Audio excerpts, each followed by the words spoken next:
Bonjour, bonsoir les amis, j'espère que vous allez bien, que vous êtes en forme, que vous avez la pêche. Si c'est le cas, énorme pouce bleu et mettez-moi du agir en commentaire.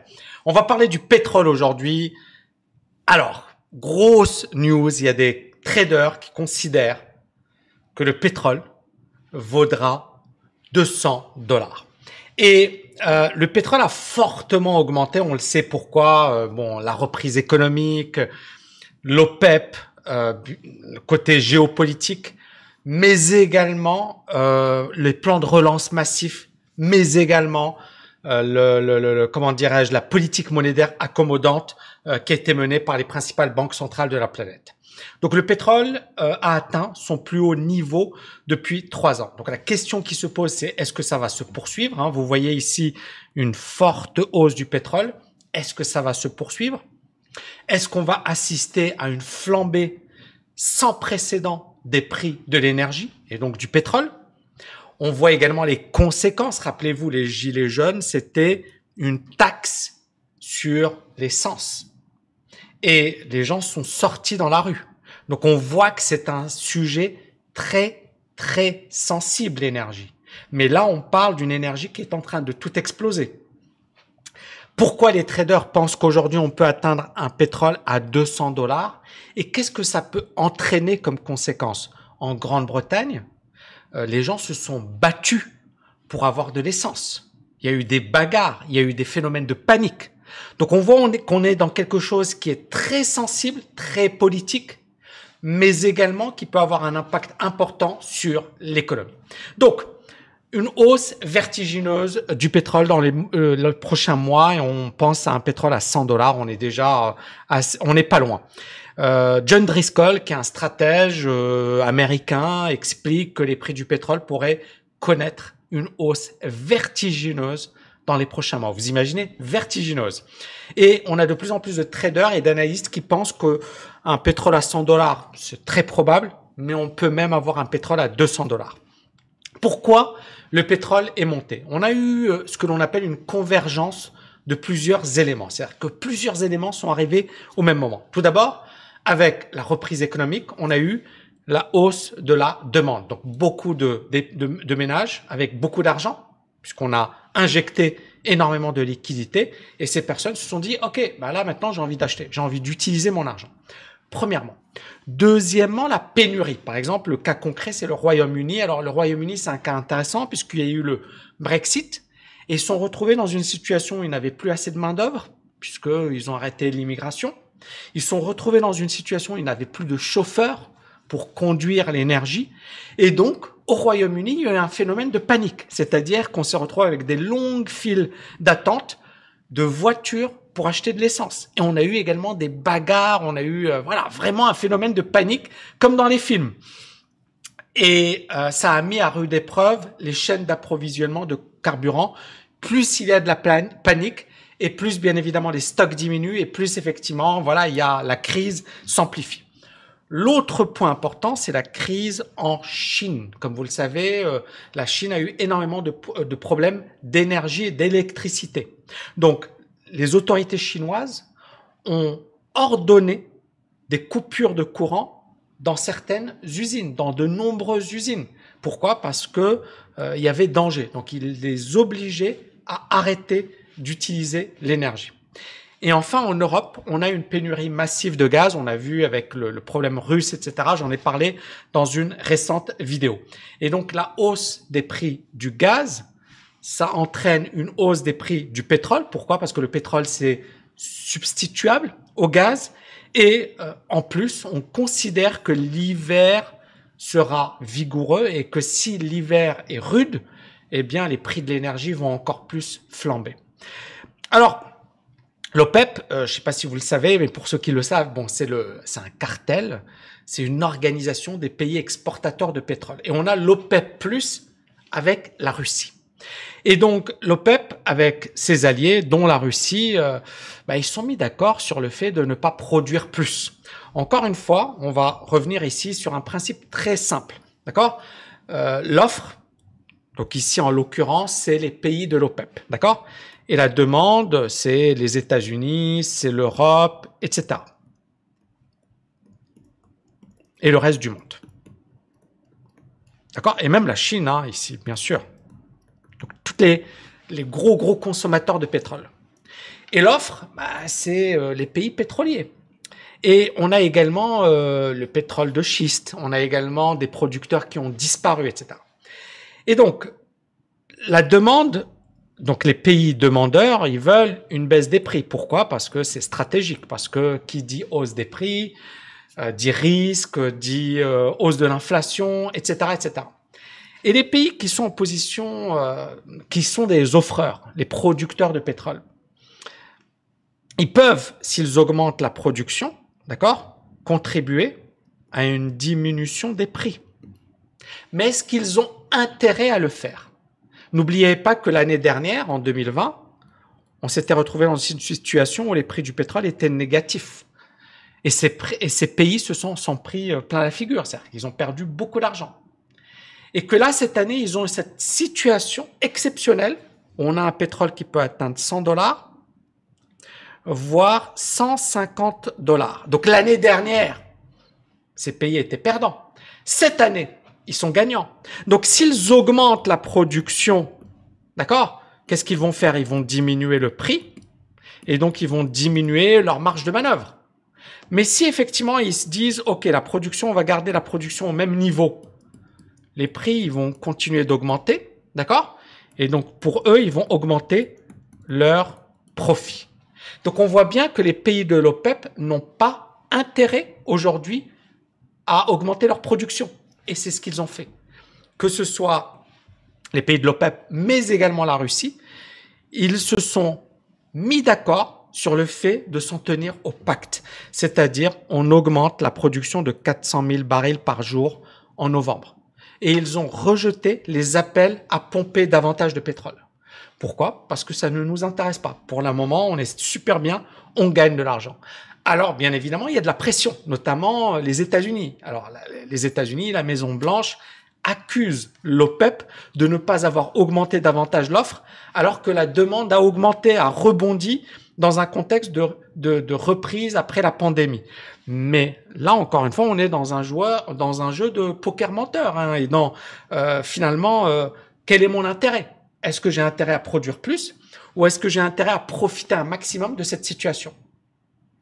Et donc, l'autre point important, c'est que donc les pétromonarchies, les pétro-États, ils veulent maintenir le prix du pétrole à un niveau élevé, surtout que le pétrole, normalement, ne va pas durer très longtemps et que ils ont cette fenêtre pour pouvoir capitaliser un maximum, puisqu'on est aujourd'hui en train de plus en plus de parler d'énergie renouvelable. Les producteurs américains ont été lents à relancer la production. Pourquoi? Parce que aujourd'hui aux États-Unis, l'administration américaine, elle menace l'industrie pétrolière et gazière d'une panoplie de taxes et de réglementations. Pourquoi produire plus? Pourquoi investir si je risque d'avoir des taxes et si je risque effectivement de ne pas être profitable? Donc, les producteurs américains, surtout que l'année dernière, énormément de producteurs américains ont fait faillite. Avec la crise du Covid, de nombreux producteurs ont fait faillite. Et donc, les producteurs américains, ils disent, bon, c'est risqué pour moi. Il y a quand même des taxes, il y a quand même une situation qui est floue. Ok, aujourd'hui, les prix sont élevés, mais est-ce que j'ai intérêt de produire? Sachant que mon retour sur investissement, je le verrai dans 3 ans, 5 ans. C'est trop long. Donc, je préfère ne pas produire. Et donc, même si les prix sont élevés, beaucoup de producteurs aux États-Unis se disent, on ne va pas produire. Et ce qui explique aujourd'hui la hausse, c'est que c'est également un problème structurel. C'est-à-dire qu'il n'y a pas que le fait que la demande soit importante.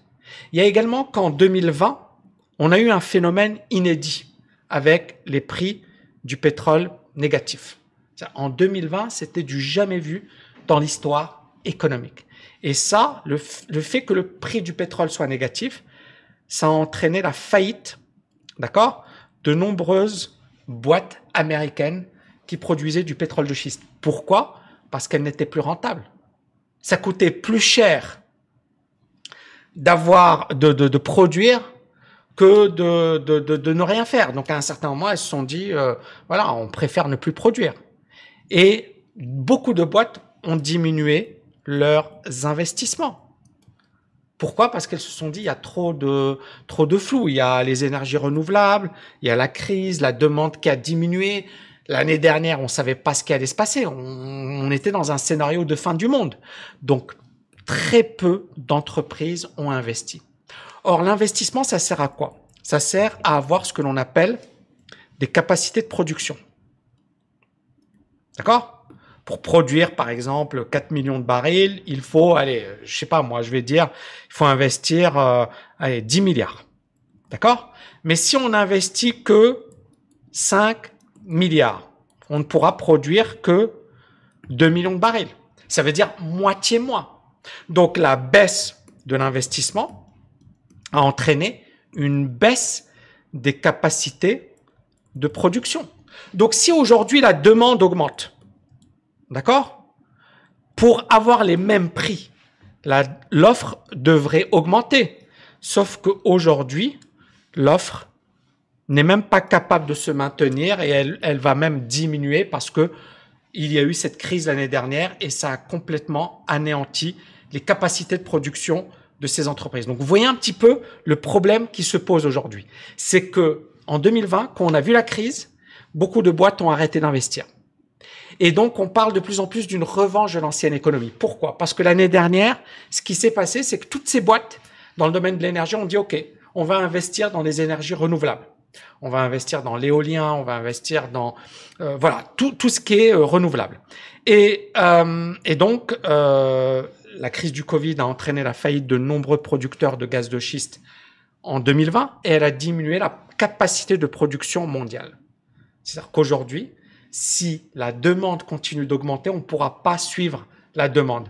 Donc, ça permet de comprendre pourquoi les chances que le pétrole continue de monter sont toujours bonnes. Alors, bien évidemment, on peut toujours avoir un phénomène de crise, etc., qui, lui, va faire plonger les prix de l'énergie à la baisse. Mais si la demande continue, si on n'a pas de crise économique, si on n'a pas de ralentissement de l'activité économique, les prix du pétrole vont continuer d'augmenter. Donc, ce qui s'est passé après la crise de l'année dernière, c'est qu'on s'est dit, OK, on ne veut plus utiliser le charbon parce que ça pollue trop. On veut diminuer l'utilisation de gaz et de pétrole parce que également c'est polluant. Et on veut mettre l'accent sur les énergies renouvelables, ce qui explique pourquoi ces 18 derniers mois, on n'a pas investi dans le pétrole, dans les capacités de production, etc. Et ça, c'est un phénomène structurel. Ce sous-investissement explique également la crise d'aujourd'hui. Il n'y a pas que ça, mais ça explique également en partie la crise actuelle. Et le retour sur investissement, return on investment, dans le secteur énergétique se calcule sur les 3 à 5 prochaines années. Or, il y a beaucoup d'entreprises, comme je le disais précédemment, qui ne veulent pas investir parce qu'elles ne veulent pas s'engager. Pourquoi? Parce que les gouvernements du monde entier sont dans cette logique de la transition énergétique, qui est une bonne chose. Sauf qu'à court terme, vous voyez les conséquences. À court terme, les prix de l'énergie flambent. Et personne ne s'était attendu à ce scénario. C'est ça ce qui est incroyable. C'est que tout le monde se dit, super, la transition énergétique, etc. On va régler le problème, mais personne n'avait vu les prix de l'énergie à de tels niveaux. Les capacités de production de pétrole donc, ont fortement diminué durant le Covid. Et la transition énergétique, c'est pas quelque chose qui se fait en 6 mois ou en 1 an. Ça peut prendre des années et des années. Et l'autre point important, c'est que si par exemple on veut dépendre uniquement des énergies renouvelables, c'est dangereux. Pourquoi? Parce que ça dépend également des conditions climatiques, le solaire, l'éolien, etc. Voilà, ça dépend également des conditions climatiques. Et donc, il y a pas mal de facteurs qu'on ne maîtrise pas. Et aujourd'hui, on n'est pas encore au top de la technologie en matière d'énergie renouvelable. Ça va arriver, bien évidemment, mais ce n'est pas encore le cas. Et enfin, le dernier point, c'est qu'il y a une politique monétaire accommodante. C'est-à-dire qu'on a diminué les taux d'intérêt, l'inflation, elle est là, et donc ça a un impact automatiquement également sur les prix de l'énergie. Et c'est tout à fait normal. C'est-à-dire que on a une baisse de la confiance dans le dollar, et cette baisse de confiance dans le dollar fait que on se rabat sur d'autres actifs. On l'a vu avec le Bitcoin, mais les énergies, c'est du concret. Derrière, on voit qu'il y a également des facteurs sur un plan fondamental mais il y a également ce facteur valeur refuge et psychologie. Certains traders anticipent déjà un pétrole à 200 $, ce que j'ai mis comme titre. Pourquoi? Et comment le savoir? Regardez ici, ça c'est les options. Alors, l'option, c'est le droit d'acheter un contrat à un certain prix avant une date donnée. D'accord? Supposons par exemple, moi je me dise, ok, je veux acheter du pétrole à 200 $. D'accord? En décembre 2022. Ça veut dire quoi? Ça veut dire que si par exemple le pétrole aujourd'hui est à 100 $, d'accord? Et donc je vais payer une prime, donc j'ai un droit d'acheter le pétrole à 200 $ en 2022, donc dans un an. Et si le pétrole fait 250 $, d'accord? Et que si ma prime est à, allez, je dis n'importe quoi, et de 1 $, et même moins, même de 0,5 $. D'accord? Alors là, il y a quand même une période assez longue, mais ça veut dire quoi? Ça veut dire que si jamais j'ai raison et que le pétrole atteint le niveau des 250 $, j'ai payé 1 $ le droit d'acheter du pétrole à 200 $, ça veut dire que ma mise est multipliée par 50. Donc, les options, c'est une manière de se protéger, c'est une manière de parier sur un scénario, mais c'est également spéculatif. C'est-à-dire que tu peux gagner 10 fois ta mise, 50 fois ta mise, mais tu peux également perdre ton investissement de départ. Donc, si par exemple, je sais pas moi, tu mets 10 000 $, d'accord? Tu peux soit faire x 50, soit tout perdre. D'accord? Donc, soit ça se transforme en 500 000 $, soit j'ai perdu ma mise. Et on voit bien qu'il y a ce jeu de probabilité. C'est-à-dire que si, par exemple, tu as un patrimoine de 100 000 $, ou même de 1 million de dollars, 10 000 $, ça veut rien dire. Ça, c'est pas significatif. D'accord? C'est une petite partie de ton patrimoine. Si tu gagnes et que tu fais des 500 000 $, c'est 50% sur ton patrimoine. Mais si tu perds, ça fait 1%. D'accord? Donc, ton risque est de 1%, mais ton gain potentiel est de 50%. Et vous voyez un peu l'intérêt des options. Donc ici, il y a des traders qui anticipent déjà cette hausse. Et on voit ici les calls. Donc, call, c'est une option d'achat. En décembre 2022, 200 $, il y a déjà 1300 contrats. Et janvier 2022, c'est proche, à 100 $, on est déjà à 1000. Décembre 2022, à 125, on est déjà à 3000. Décembre 2021, voilà. Et vous voyez un peu qu'il y a déjà des traders qui anticipent un pétrole à 200 $. Bien évidemment, on est dans un scénario extrême. Pourquoi? Parce que pour atteindre 200 $, ça va être chaud. Mais il y a des gens qui se disent, et si ça arrive? Et si on est dans un scénario où finalement, tout va dans le sens de la hausse et que le pétrole s'emballe et qu'on dépasse les 200 $? Je vais jouer ce pari. Bien évidemment, c'est de la spéculation pure, mais il y a des facteurs qui vont dans ce sens. Alors bien évidemment, il y a également des risques, je vous l'ai expliqué, mais il y a également des facteurs très positifs favorables au pétrole. Les observateurs estiment également que la demande dépasse l'offre de plus d'1 million de barils par jour, et donc le passage du gaz au pétrole en raison des prix élevés de l'électricité va accélérer ce déficit. La Bank of America qui nous parle d'un pétrole à 100 $ dans pas longtemps, et on a pas mal d'options à 200 $, 100 $, etc. qui ont été traitées. Alors à long terme, ça c'est l'analyse du pétrole à très très très long terme. Est-ce que c'est un scénario plausible? Là, c'est en 2008. D'accord? On est en pleine crise des subprimes.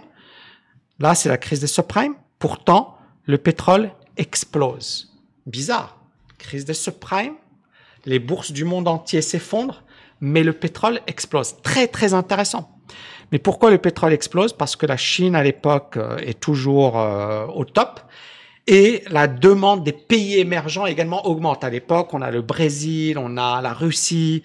En fait, on a une période de récession dans les pays développés. On a les pays émergents qui connaissent une forte croissance. Donc ici, on a une forte hausse des prix du pétrole. Vous voyez le pétrole qui vaut $50 en 2007, ce qui est quand même incroyable. Et entre 2007 et 2008, le pétrole est multiplié par 3. Donc on voit que c'est possible. Donc on est dans une situation où le pétrole il explose à la hausse. Puis on a un crack. Pourquoi? Parce que les gens se sont aperçus que c'était une bulle. Mais encore une fois, le risque de ce type de marché, il est évident.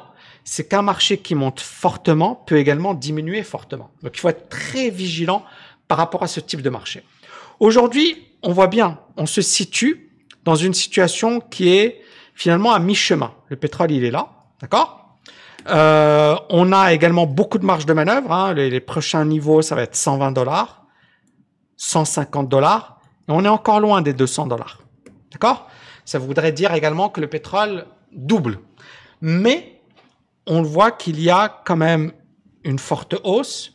On voit que sur un plan fondamental, il y a quand même des éléments très positifs.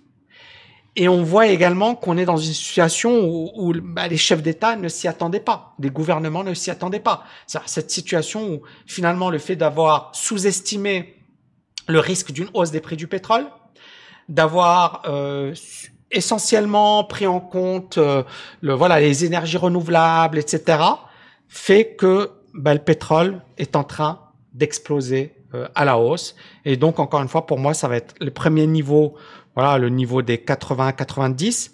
Deuxième niveau, pour moi, ça va être les 120. Troisième niveau, ça, c'est une résistance historique, c'est les 150. Et après, bien évidemment, les $200. Mais il faut vraiment qu'on soit dans un scénario extrême, une situation où les gouvernements ne contrôlent plus rien. Parce que $200, ça va faire très très mal. C'est-à-dire, sur un plan économique, ça va être catastrophique. Bien sûr, les gouvernements vont gérer le truc, mais là, voilà, on parle de... regardez là, les gilets jaunes, c'est ça, un pétrole qui a 80... Vous voyez, le pétrole n'était pas très élevé ici.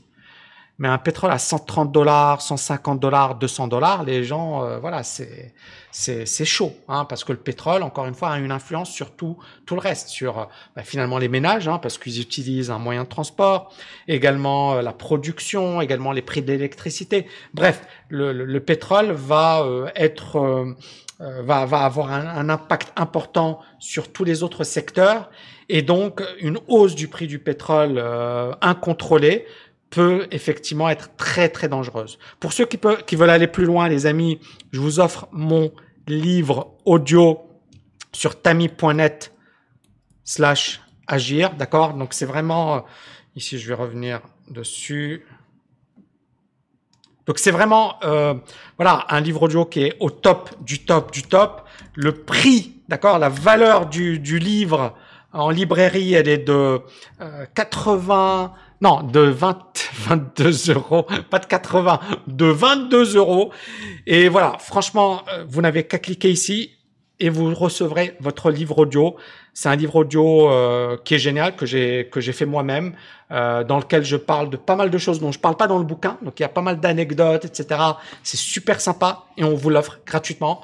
Donc, si vous voulez agir, c'est le moment ou jamais. J'espère que vous avez kiffé cette vidéo sur un sujet assez technique, mais un sujet extrêmement important parce qu'il va vraiment déterminer les prochaines années et même sur un plan politique, sur un plan géopolitique, sur un plan économique. On voit bien que le pétrole et l'énergie, les prix de l'énergie vont jouer un rôle de plus en plus important. Merci infiniment et je vous dis à bientôt. Ciao, ciao, ciao.